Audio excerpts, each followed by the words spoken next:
Hello and welcome to the NevilleResearch.com video.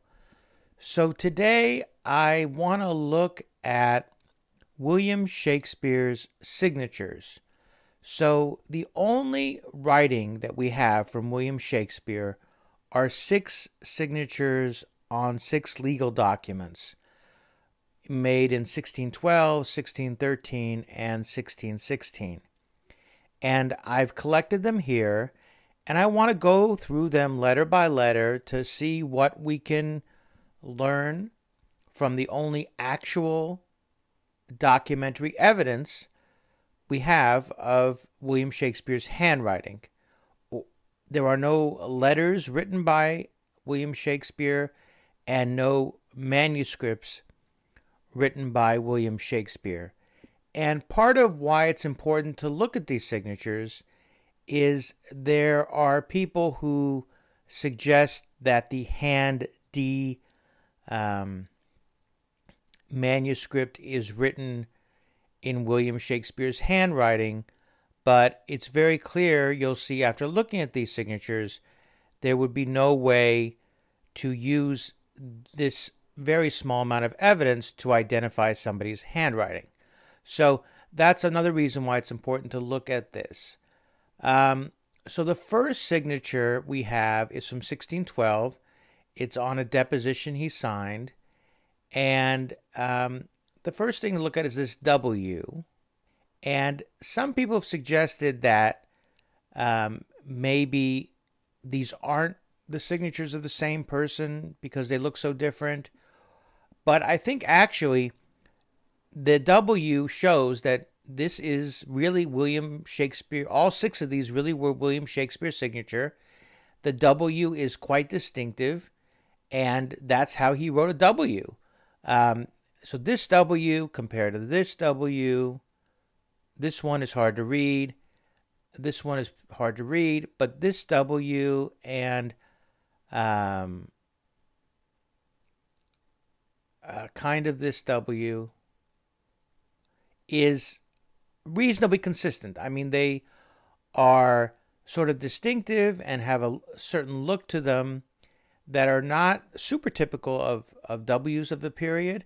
So I think it is reasonable to think that one person wrote all of these signatures out, and that person was William Shakespeare.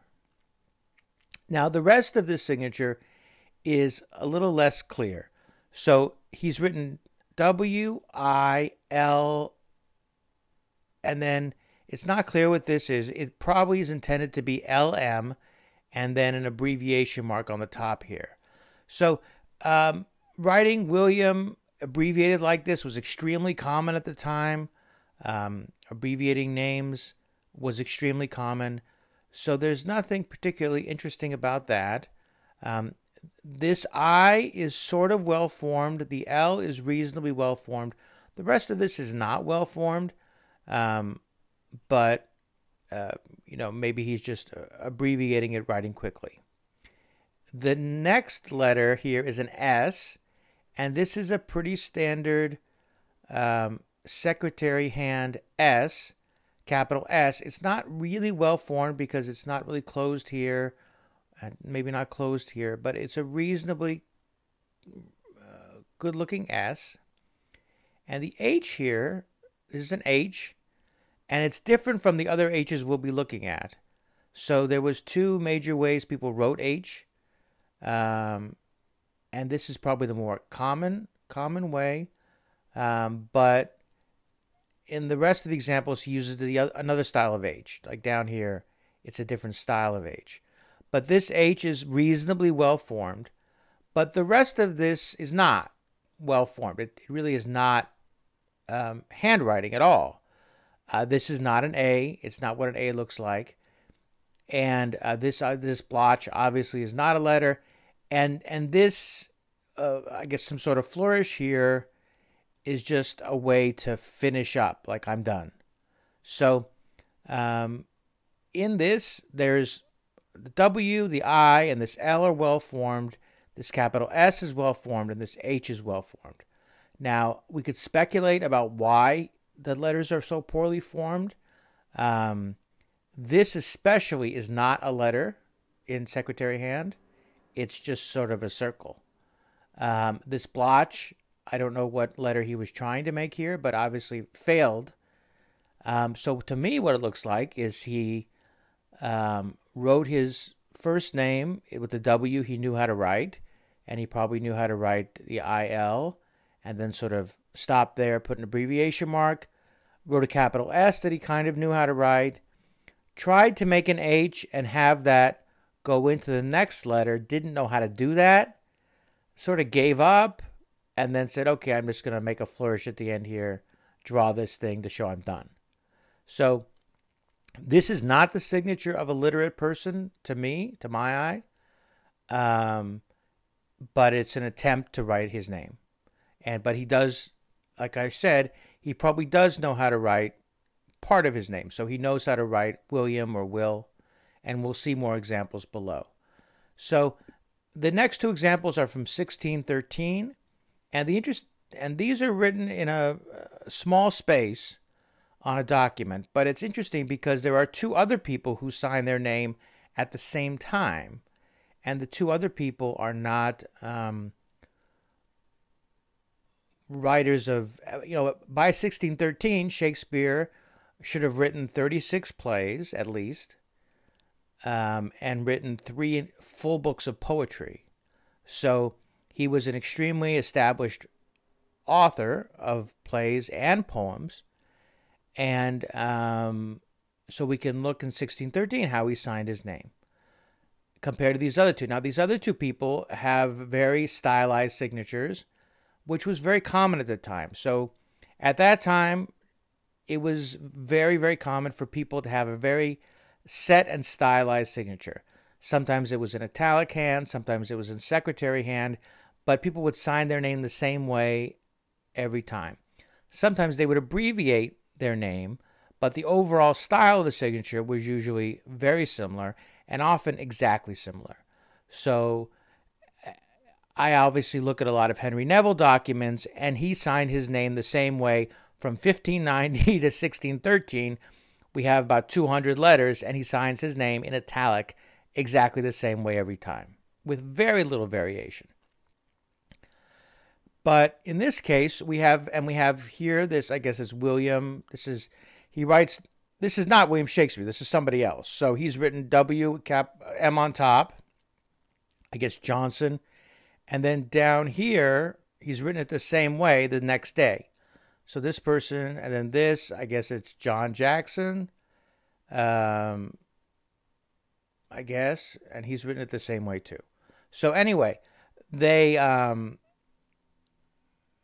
these people had stylized signatures that were consistent, and they wrote them both the same way, the same time. Now, William Shakespeare doesn't seem to be doing that here. So the W is sort of consistent. So there's W here. He didn't really succeed. Let's zoom in on this a little bit. He didn't really succeed here with his W. So he got a little blotchy like he did last time. So the W didn't work here, but you see the shape is pretty similar to this W, and this is well formed. So this one, W, and this W are really quite similar. So it's obviously the same person's handwriting. And he knew how to write a W. This one he tried to and failed, but they're writing with these quill pens, and if you're not experienced writing with a quill pen, you're going to blotch it like that. So we can't be surprised about that. And in this case, he just, I guess, probably wrote an M up here, like this guy did. But if we look down here, he's written William pretty well formed here. So he's blotched the W, and then he's written out William, and then even there's this probably a little flourish or abbreviation here at the end. So it's an interesting question if this is his handwriting or not. It doesn't quite look like the rest of them we've seen from him. So the rest of examples don't really look like that. So I think there's some chance that somebody helped him here, but maybe he knew how to write out his first name. I don't know. But definitely he tried to write his last name here. This S up here is a similar to this S.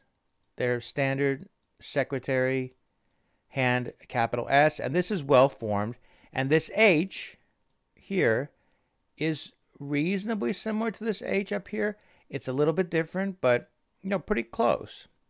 Now here he doesn't try to connect the S, the H with the next letter. And this A is surprisingly well formed. So the A is pretty well formed here. It's not really this, somewhat similar to the A above it, but I'm not sure what's going on. The K and the S are not really well formed, but the P and the E are. So he's managed to write a P and an E here that, are well formed. The P especially is a very well formed secretary hand P, and the E, it's a little hard to see. The S, it's hard to see. So I guess he's written SHAKSPE here. So this is actually the best written of all of them. And so he's done a good job here. It's not clear if he wrote this part, but probably he did. And so good job, William. You got the blotch here. Is not great, but you did pretty well making your name. Now this one isn't such a success, and the handwriting is a little bit different. So the S is hard to see, is reasonable. The H looks like a different style of H that we'll see below. The A seems well formed. And these are hard to see. I guess that's an S. The P is different, and maybe that's an E. I don't know. The formation of this P is different from the formation of this P. It's completely different. So what's going on here, I can't tell you. But once again, it's important to look at, this is the exact same time, the exact same document, and these other people are very successfully writing their names very beautifully. And this is what William Shakespeare is able to scratch out. And in the same situation, these guys are able to write their names very beautifully, and this is what William Shakespeare is able to scratch out. Now, there's no possibility here of disability being the issue, because this is actually reasonably well formed. So if he wrote this, this is the signature, this is the writing of somebody who has reasonably good fine motor control. There's no evidence of disability here. And this as well, there's no evidence here of disability. This flourish at the end here shows good fine motor skills. I mean, there's nothing about this that is poorly formed. It's just the person who wrote this obviously didn't know how to write all the letters or how to use a pen correctly. So there's been a suggestion that disability was an issue, and it could be with the will that disability was an issue. But I think for the 1612 and 1613 signatures, it's not a concern. So the other three signatures are from his will, and they're very confusing what's going on here. The letters are not, well, let's look at them one by one. This signature is very poorly formed in general. The W is consistent with the other ones. The double L is not as well formed as the one up here.